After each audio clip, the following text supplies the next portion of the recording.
Oh hai, assalamualaikum. Lama banget nggak bikin video dan hari ini pengen bikin videonya tentang sharing tentang parenting. Cie, belum punya anak udah sharing parenting, it's okay.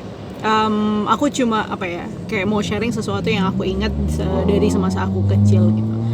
Kita tahu bahwa setiap anak tuh punya memori yang baik gitu ya. Kita bisa menyerap informasi-informasi yang kita dapat dengan sangat baik.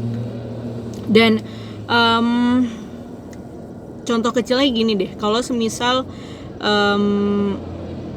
gini, jadi aku tuh selalu mengingat hal-hal, jangankan hal-hal besar ya, hal-hal kecil aja yang diajarin umi aku tuh aku inget banget gitu. Aku inget betul apa-apa yang sudah diajarkan oleh umi. Contohnya, jadi suatu hari aku itu sedang mau nyebrang gitu ya, mau naik angkot, mau naik angkot dengan umi tentunya. Dan ketika itu umi menggandeng tanganku erat, kemudian kami melambai ya.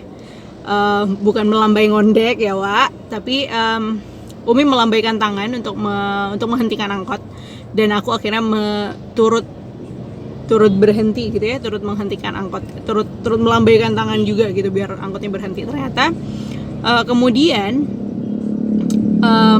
umi berhenti melambaikan tangan, dan aku bertanya, umi kenapa berhenti melambaikan tangan gitu. Karena lampu di sudut itu, jadi kalau Vilda lihat itu ada lampu kecil di sudut kiri yang bawah itu kalau dia berkedip maka angkotnya akan berhenti gitu, angkotnya akan menepi. Terus akhirnya aku juga menghentikan melambaikan tanganku, dan aku tahu bahwa angkotnya betul-betul berhenti gitu ya. Dan sejak saat itu kayak aku paham, oh ternyata kalau misal ada lampu kecil yang berkedip itu, ternyata itu menandakan bahwa dia akan menepi ke kiri ataupun ke kanan. Kemudian sejak dewasa akhirnya aku paham bahwa oh itu namanya lampu sen gitu kan.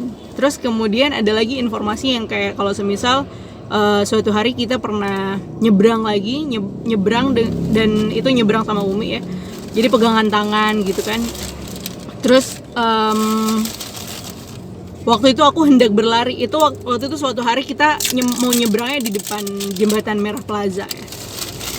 Terus umi memegang erat tangan aku, terus aku langsung mau nyebrang gitu loh, mau lari, dan ternyata umi menahanku. Terus umi bilang bahwa jangan lari, nanti kendaraan akan jauh lebih mudah menabrak kita gitu. Padahal di dalam otakku yang apa ya, yang tercerna di otakku adalah ketika kita semakin cepat berlari kan bukannya semakin kita terhindar lebih cepat dari orang yang akan menabrak gitu kan. Nah ternyata setelah dewasa akhirnya aku paham bahwa ada shocknya kalau semisal kita buru-buru. Kalau semisal kita pelan-pelan kan kita sama-sama memiliki ancang-ancang gitu ya, kendaraannya punya ancang-ancang, saya juga punya ancang-ancang gitu kan, untuk memperlambat jalan. Dua-duanya gitu bisa memperlambat jalan kalau semisal kita nyebrang gitu kan. Nah itu tuh informasi-informasi yang aku inget dari aku kecil dan sampai tua gitu, itu melekat sekali. Atau suatu kali ada ingatan ada informasi ngaco dari umi. Jadi suatu hari kami ada di ATM, ATM satu-satunya yang aku tahu, bank satu-satunya yang aku tahu dulu, BCA. Itu umi lagi sibuk sama ATM ya kan, mesin yang mengeluarkan uang gitu kan. Kemudian umi sudah mengambil uangnya, dan aku takjub gitu ya, kok bisa ngeluarin duit gitu. Terus akhirnya aku nanya tuh, Mi kok bisa mengeluarkan duit? Nah umi nggak jawab karena umi lagi sibuk sama mengotak-ngatik ATM ya kan. Lalu aku bertanya lagi kan, karena tidak dijawab, jadi aku kayak ngasih pertanyaan pelacak gitu lah, biar umi menjawab. Mi kok bisa mengeluarkan uang, di dalam ada orang yang duduk ya gitu. Terus umi dengan cepat menjawab, iya, ada orang yang jongkok di dalam sana. Jadi ketika aku SD sampai aku SMP, aku memahaminya bahwa ATM itu, mesin ATM itu di dalam ada orang yang jongkok di dalam situ. Terus aku selalu merasa bahwa orang-orang yang kerja di bank itu adalah pekerjaan yang sia-sia, karena berdandan cantik-cantik, ya kan, memasukkan diri rapi-rapi, tapi kemudian ternyata ketika bekerja dia hanya jongkok di dalam mesin ATM. Itu yang kayak, ya Allah, ini memang orang-orang tuh makanya harus memberikan informasi yang jelas kepada anak, memberikan informasi yang tidak sepotong kepada anak, kepada keponakan, kepada adik, semuanya. Jadi kita harus memberikan informasi yang baik, yang mendidik ya, yang lengkap. Jadi tidak hanya kayak cuma sekedar iya, tidak, dan ini tidak sepatutnya, tapi harus ada penjelasan-penjelasan tertentu yang mendasari itu. Gitu. Karena mungkin bagi orang yang memberikan informasi itu tidak akan teringat ya, tapi orang yang mendapatkan informasi itu bisa jadi dia akan mengingatnya sepanjang masa gitu sih. Betul begitu Ibu? Ya betul. Jadi memang ya sok karena apa? Ya karena anak itu informasi pertama itu akan melekat gitu ke kepala anak. Betul, jadi betul. Dan akan selalu percaya sama orang-orang yang menurut dia dekat. Jadi ketika kita menyampaikan informasi yang keliru, maka kita akan anak itu akan merasa dihianati gitu loh. Kayak, loh, kok orang yang selama ini aku percaya ternyata memberikan informasi yang tidak tepat gitu. Dan manfaat untuk ngasih tahu banyak gitu, ngasih tahu informasi yang jelas, anak tuh jadi banyak kosakata gitu di kepalanya, dan ada pertanyaan lagi dia kepo gitu. Oh, informasi itu aku nggak paham nih gitu, aku nggak paham nih Ma, apa kayak gini tuh apa. Nah itu tuh akan terus menerus menggali informasi. Ya betul sekali. Menggali pola pikir anak gitu. Dia akan jalan gitu pola pikirnya. Oh ternyata itu misalkan nih anak aku di jalan tuh nanya, garis-garis itu yang kok ada garis-garis putus-putus ya di jalan, kok ada yang lurus, putus-putus ya, betul, gitu. betul. Nah ketika kita cuma ntar aja kakak nggak paham, nah kayak gitu tuh bikin dia tuh mandek gitu loh.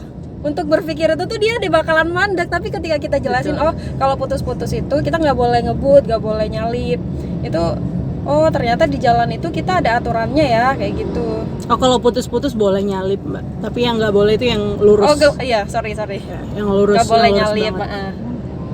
Sorry guys, ya. Kita fokus.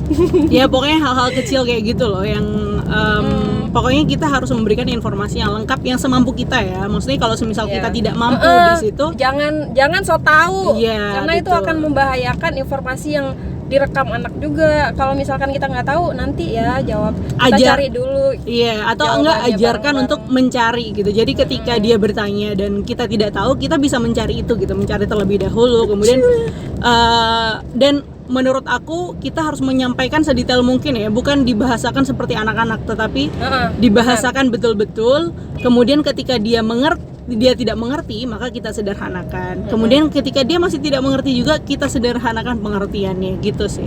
Jadi kalau semisal kayak makan menghasilkan apa? Energi, bilang energi gitu. Nah, baru setelah itu kalau nanya energi itu apa sih? Gitu. Itu akan melekat terus.